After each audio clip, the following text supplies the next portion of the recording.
프랑스 나치 협력 처형 장기화되자 민심 돌아서 어제자 조선일보 기사 제목입니다. 문재인 정부가 프랑스의 과거사 청산의 교훈을 봐야 한다. 이런 기사인데요. 2차 대전 후 나치 부역자 재판을 통해 사형당한 사람이 1,500명, 수감자는 3만 8천여 명에 이르며 나치를 찬양한 언론인들은 총살로 단죄됐는데 왜 언론인에게만 가혹하냐는 비판도 있었다고 전하고 있습니다. 기자는 이렇게 몇 년간 청산하다 사회당은 의석을 잃었고 드골이 이끄는 신생 우파는 원내 2당으로 도약했다고 기사를 냈습니다. 우리가 프랑스의 100분의 1만큼이라도 친일파 청산을 했나요? 우린 해방 후 친일 법적 처벌 단 한 명도 안 했습니다. 비교 자체가 안 되죠. 그리고 나치에 부역한 언론인을 엄하게 다스리는 건 너무 당연한 거 아닙니까? 부당한 권력에 저항하는 게 지식인의 책무 아닙니까? 게다가 문정부가 과거사 청산만 하다가 민심을 잃으면 그럼 조선일보 신나는 거잖아요. 왜 걱정을 해줍니까? 적폐청산을 더 해라 해야지. 그러다가 민심 다 잃게. 그냥 적폐청산 그만하자고 하세요. 조선일보는. 프랑스 끌고 가서 헛소리 하지 말고. 김원준 생각이었습니다. 네. 김은지입니다. 조선일보 날로 기괴한 논리들이 나오고 있습니다. 예, 설마 나치에 부역하는 행위에 언론인들에게 감정이입한 거라면 정말 참 비참하네요. 예. 굉장히 놀라운 기사였어요. 프랑스 과거사 청산이 이런 식으로 사례로 쓰이는 건 제가 처음 봤습니다. 자, 그때 프랑스식으로 예, 나치 부역 청산을 일제 청산을 우리가 했으면 조선일보 문 닫았죠. 자, 첫 번째 뉴스는요? 네, 다스는 누구 겁니까에 대한 드디어 일가 친척의 가족 이야기까지 나왔는데요. 이상은 다스 회장의 아들, 그러니까 이명박 전 대통령의 조카 이동영 씨가 다스는 이 전 대통령의 아들 이시영 거다라고 말하는 음성 파일이 나왔습니다. 어제 MBC가 보도했는데요. 이동영 씨는 다스 부사장이고 이시영 씨는 자기보다 직급이 낮은 전무입니다. 2016년 7월 달에 다스 총괄 부사장이던 시절에 이동영 씨가 다스의 핵심 관계자와 이야기하던 통화입니다.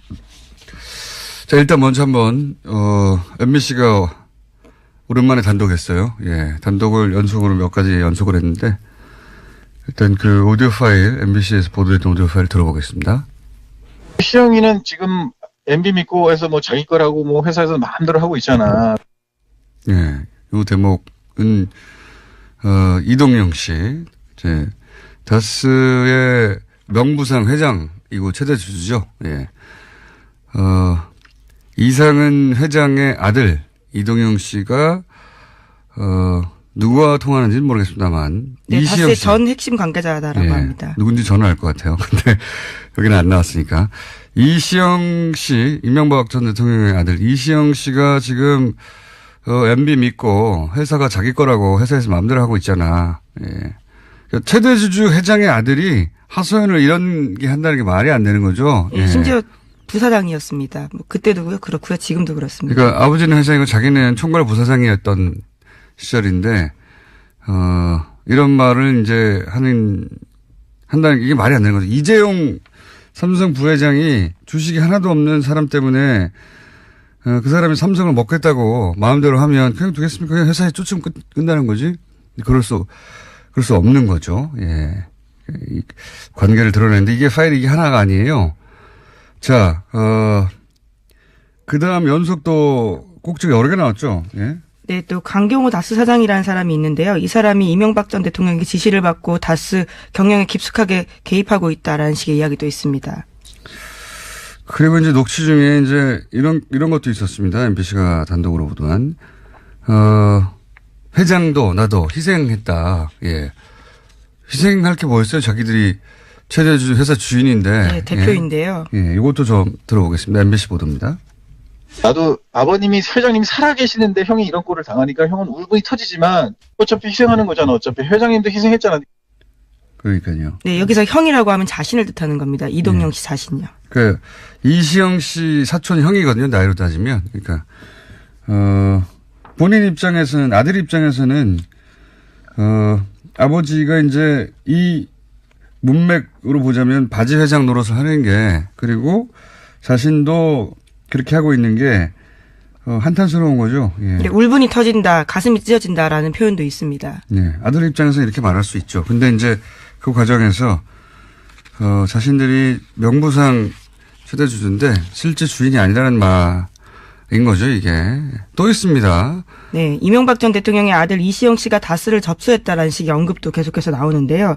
이시영 씨를 지칭하는 듯하면서 자신을 해코지하려 한다라는 말도 있습니다. 이거 일단 들어보시겠습니다. 사촌 동생이 형을 해코지라고 형을 나가라 그래도 걘 내 사촌 내가 그 똑같은 놈은 되면 안 된다는 얘기야. 예, 요 얘기는 이제 본인 입장에서 보자면 그 이명박 전 대통령의 아들 이시영 씨는 사촌 동생이죠. 예, 사촌 동생이 형인 나한테 나가라고 해도 내가 똑같은 놈 되면 안 된다는 건데 내가 똑같은 놈이 되면 안 된다는 건 무슨 말인지 모르겠어요. 이건 모르겠고 하여튼 똑같이 권력 싸움 할 수 없다라는 취지의 이야기인 것 같은데요. 권력 싸움을 할 수 없잖아요, 실제. 예. 그러니까 이시영 씨가 이제 지금 그 전까지 총괄 부사장을 하고 있던 본인 이동영 씨를 쫓아내려고 한다. 네, 차근차근 권력을 접수하고 있는 과정에서 나온 발언입니다. 이동영 씨 주변 사람들도 정리를 했나 봐요. 예. 그러니까 그 전까지는 자기가 총괄 부사장이고 자기 사람들도 좀 있었는데 그 사람들을 다 정리하고 있다 보니까 이시영 씨가 회사를 장악하게 가는 과정에서 예. 그러다 보니까 이제 거기에 불만을 토로하면서 동생이 나를 해코지하려고 한다. 네, 상대방에게 하소연하고 있는 과정인 것 같은데 상대방도 해코지를 당할 수 있는 상황이기 때문에 너까지도 지켜줄 수 없다라는 취지의 이야기가 아닌가 짐작해봅니다. 그러니까 이런 사람도 사표 받으러 가고 저런 사람도 사표 받으러 한다. 그래서 뭐 밤잠을 못 자고 있다. 그러니까 실소유주 아들이니까 실소유주 아들이 이 회사 내 거 해가는 과정에서 불만을 토로하고 있는 이제 그 덕분에 저희는 최대 주주 회장님의 아들인데 실제로는 아무 힘이 없구나 하는 걸 알게 되는 녹취 파일의 내용을 MBC가 단독으로 몇 개를 연속 보도했습니다. 네. MBC의 폼이 돌아오고 있나요? 아직은 모르겠네요. 어쨌든 관련해서 가장 적나라한 단독 최근 다스 관련해서는 그렇습니다. 그리고 또 마침 또 이상한 회장의 아들 이동영 씨가 어제 검찰 출석을 했죠. 네, 다스 125 관련해서 수사 중인 동부지검에서 피의자 신분으로 나갔습니다. 자신의 개인 비리 혐의까지 받고 있는데 납품업자한테 각종 비리 리베이트 받았다라는 것까지 있습니다. 자, 들어가는 과정에서 기자들이 당연히 이제 다스 누구 겁니까? 물어봤어요. 여기에 대해서, 이동영 부사장의 답변 들어보시겠습니다. 그건 당연히 저희 아버님이 지분이 있으니까 저는 그렇게 생각하고 있고요. 네, 공식적인 답은 그렇습니다. 다스는 누구 것이냐? 저희 아버님이 지분이 있으니까 전 그렇게 생각하고 있다는 건 아버님이 다스의 주인이라고 생각하고 있고 이런 말이죠. 예. 굉장히 이상한 답변이에요. 좀만 생각해 보면. 왜냐하면 다스는 누구 겁니까? 아버지 겁니다. 이렇게 답변해야 되는 겁니다. 아버지 거면. 그런데 아버지가 지분이 있으니까 저는 아버지 게 아닌가 생각하고 있어요. 이게 말이 되는 소리입니까? 조금만 생각해 보면 이제 본인의 이제 머릿속에 그래도 지분이 있으니까 우리 아버지가 뭘 좀 행사해야지 이렇게 생각하지만 실제로는 아니라는 걸 아니까 여기에 대한 답변은 아버지 겁니다. 진짜로 아버지 거면. 이거죠. 아버지 거라고 저는 생각하고 있어요. 이 답변 자체가 아버지 게 아니라는 걸 드러내고 있는 거거든요. 이걸 짚어줘야 되는데, 안 짚어줘서, 제가 짚어드립니다. 자기 건데, 자기 거라고 생각하고 있어야는 이상한 답이잖아요. 내 겁니다. 아버지 겁니다. 라고 답변해야 되는 답변인데 그렇게 안 나온 거죠. 게다가 이건 지분이 있으니까 이건 변명이잖아요. 일종의. 예.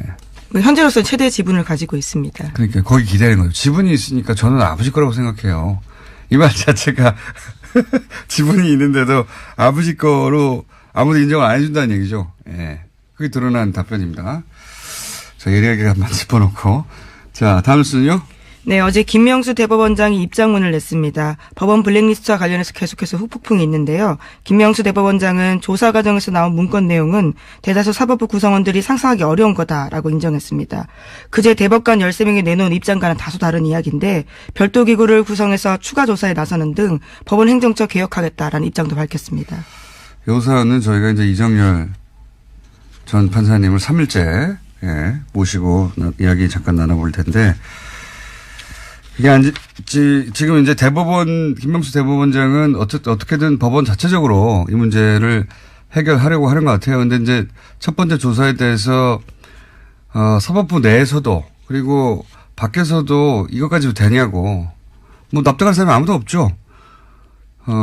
조사 파일도 한계가 있고. 네, 다 열어보지도 못했습니다. 아주 그러니까요. 일부가 나온 거거든요. 그것도 폴더를 다 열어본 것도 아니잖아요. 예. 지금 그 파일을 확보하고 내용을 열어본 방식이 크게 3가지 검색을 해서 명단과, 그러니까, 그러니까 이 사람들이 걸려있지 않을까 싶은 명단, 그리고 2개가 뭐였죠? 이정일 판사한테. 키워드를 또 가지고 있는데. 이정일 판사한테 물어보기로 하죠. 그 3가지 축으로 검색을 해서 나오는 것만 한 거지, 폴더에 하나하나 들어간 게 아니에요. 예. 검찰의 수사를 맡긴다는 게 이제 입법, 사법, 행정 한 축인 사법부로서는 이게 이제 자존심도 상하고 나쁜 선례가 될까 생각하시는 것 같아요. 네, 더 이상 자존심의 문제가 아니고요. 행정부의 수장조사도 혐의가 있으면 검찰 조사를 받았습니다. 저는 사법부 통째로 검찰 수사를 받는다는 건 뭐 상상할 수 없는 일이니까 문제가 된 개별 판사들 몇 수사를 의뢰해야 하는 게 아닌가. 사법부 차원에서도 그렇게 생각이 드는데 제가 대법원장이 아니기 때문에 이 이야기는 잠시 후에 이정렬 판사님과 이야기 나눠보겠습니다. 네, 그런데 검찰이 어제 관련된 고발 사건을 재배당하고 본격적인 수사에 나설 준비에 나섰는데요. 지난해 한 시민단체가 양승태 전 대법원장과 당시 법원행정처 간부들을 검찰에 고발한 바가 있습니다. 또 법원의 추가조사위원회가 판사들의 컴퓨터를 열어본 것을 문제 삼아서 자유한국당에서 김영수 대법원장 고발한 건도 있거든요. 이 건에 대해서 나눠져 있었는데요. 하나로 몰아서 정리한다고 어제 검찰이 발표했습니다. 적어도 그 양승태 전 대법원장과 이 파일을 작성한 사람들은 검찰에 고발해야 되는 게 아닌가. 개별적으로는 검찰이 그 사람들을 대상으로 해야 되는 게 아닌가 싶긴 한데 처음부터 끝까지 다 사법부 내에서 자체적으로 개혁하고 자체적으로 방안을 만들어서 발표하고 하는 것으로 저는 그런 식으로 넘어가면 두고두고 씨앗을 남기는 게 될 거라고 봐요. 예. 그렇게 해서는 안 된다고 보는데 사법부가 뭐 일개 부처가 아니다 보니까 쉽지 않은 결정인가 봅니다.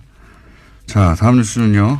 네, 관련해서 눈에 띄는 소식이 하나 더 있는데요. 대법원 추가조사위원회가 발표한 조사 결과 보고서 별지가 굉장히 화제입니다. 이 내용이 그대로 들어가 있기 때문인데요. 여기에 보면 추가조사위가 이 문건을 발견한 곳에 BH라는 폴더가 있다라고 합니다. 그러니까 청와대를 의미한다라고 볼 수 있는데요. 거기에서 열어본 파일이 이제 하나밖에 없는 건데 나머지 파일들도 청와대에 보고한 게 아니냐라는 의심을 사고 있다고 합니다. 좀 전에 말씀드렸지만 당연히 컴퓨터를 열어서 그 안에 있는 폴더 하나하나를 열어봤을 거라고 생각하지만 그렇게 못했어요. 그걸 허용하지 않았기 때문에.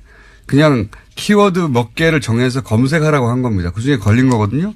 근데 이제 지금 이야기한 그 법원행정처하고 우병우 민정수석하고 주고받았다. 전원합의체로 해보아 달라 요구하고 그걸 받아주고 하는 그 문서가 나오는 게 BH라는 폴더에서 나왔다는 겁니다. BH, 청와대죠, 청와대. 여기 파일 하나만 들었겠어요? 이걸 열어봐야 되는데 이 BH 폴더를 못 열어본 거죠, 지금은. 네, 그렇죠. 지금은 협조가 되지 않은 상황이기 때문에 강제 수사가 아니어서 하지 못하고 있습니다. 그냥 파일 하나가 걸렸는데 그걸 열어봤더니 이런 얘기 나왔고 그 파일이 어디 있었지 하고 그 경로를 확인했더니 그 폴더였다는 겁니다. 그 폴더 안에 100개의 파일이 있는지 1000개가 있는지 1개가 있는지 몰라요. 근데 뭐 폴더를 따로 만들었으니까 1개 있겠습니까? 지금 딱 하나 나온 건데. 박근혜 전 대통령 특히 최순실 씨 관심사안 재판 관련해서 저는 요청이 엄청 많이 갔을 거라고 보고, 왜냐면 그 박근혜 최순실 그렇게 해도 된다고 생각하는 사람들이었거든요. 그리고 양승태 대법원장의 사법부도 그런 요구가 있으면 응해야 된다고 생각했던 게 드러났잖아요. 네, 실제로 김영환 민정수석의 비망록이나 안종범 전 수석의 업무수첩에도 관련 내용들이 있습니다. 이 폴더 당연히 열어봐야 되는데 지금 계속 사법부에서는 개인의 사생활이나 뭐 이런 얘기 때문에 못 열어보고 있잖아요. 네, 개인 파일 지우면 되잖아요, 그러면. 회사 공용 컴퓨터가 어떻게 사생활과 연관되는지는 사실 여전히 의문입니다. 그렇다고 쳐요. 예? 판사들은 자신의 사생활과 관련된 파일을 야동인가요? 거기 너 있다고 쳐. 그럼 또 지우면 되잖아요. 이거 할 때는. 이해가 안 가는데, 어쨌든 지금 딱 그렇게 걸려 있습니다. 자, 뉴스 2개 정도 더 할 수 있겠네요? 네. 네, 최순실 메모가 또 나왔습니다. 이번에는 문체부 조직 개편도 미리 알고 있었다라는 정황이 담긴 내용인데요. 2016년 3월 달에 쓰인 메모입니다. 여기에는 종무실 2차관, 1차관이라고 쓰여 있는데 관련 업무를 2차관이 맡았던 걸 1차관으로 변경한다는 내용인데 실제로 조직 개편안이 그해 3월 달 국무회의를 통과했습니다. 그러니까 적어도 11일 전에는 최순실 씨가 이 내용을 알고 있었다라고 보이는 겁니다. 이런 일도 했네요. 그냥 자기가 뒤에서 이해관계가 있는 사람들을 꽂아준 것만 한 줄 알았더니, 예. 네, 장시호 씨가 다 촬영한 메모입니다. 예, 소관 업무를 바꾸게 됐네요. 예. 최순실 공화국 맞았어요. 자, 다음 뉴스는요? 네, 안철수 국민의당 대표가 어제 바른정당과의 통합에 대해서 호남을 벌이는 것도 보수로 가는 것도 아니다라고 말했습니다. 안 대표는 바른정당과의 통합에 속도를 내고 있는데 이에 대해서 호남과의 결별이다라는 지적이 나오고 있습니다. 그에 대한 반박을 한 겁니다. 그렇군요. 요즘 안철수 대표하고 유승민 대표의 언론 노출 굉장히 많기 때문에 사실은 반대파의 뭐랄까요 그 격정하고는 다르게 여기 지지율은 저는 올라갈 거라고 봅니다. 노출이 많으면 올라가거든요. 근데 요거는 이제 3부에서 박지원 대표하고 한번 다뤄보겠지만 이 워딩은 매우 안 좋네요. 왜냐하면 안철수 대표가 반복적으로 하는 실수 중에 하나인데 지난 대선에서 왜 내가 MB 아바타입니까 한 적이 있잖아요. MB 아바타가 아니라는 걸 강조하기 위해서 말을 한 건데 사람들 기억에는 MB 아바타만 남거든요. 네, 지금까지도 인상적으로 남아있는 말입니다. 이 말도 사실은 마찬가지예요. 아마도 그렇게 공격을 받나 본데 호남을 버리고 보수로 간다. 라고 공격을 받으니까 그게 아니라고 말한 거잖아요. 근데 MB 아바타처럼 이것만 남는 거예요. 호남을 버리고 보수로 간다. 그것만 남게 되는 효과가 있는데 왜냐하면 전후 사정을 모두 다 자세히 아는 사람의 숫자보다는 이렇게 이제 이미지로 받아들이는 사람이 훨씬 더 많은 법인데 왜 이렇게 말하는지 모르겠네요. 자, 오늘 여기까지 하겠습니다. 시사인의 김은지였습니다.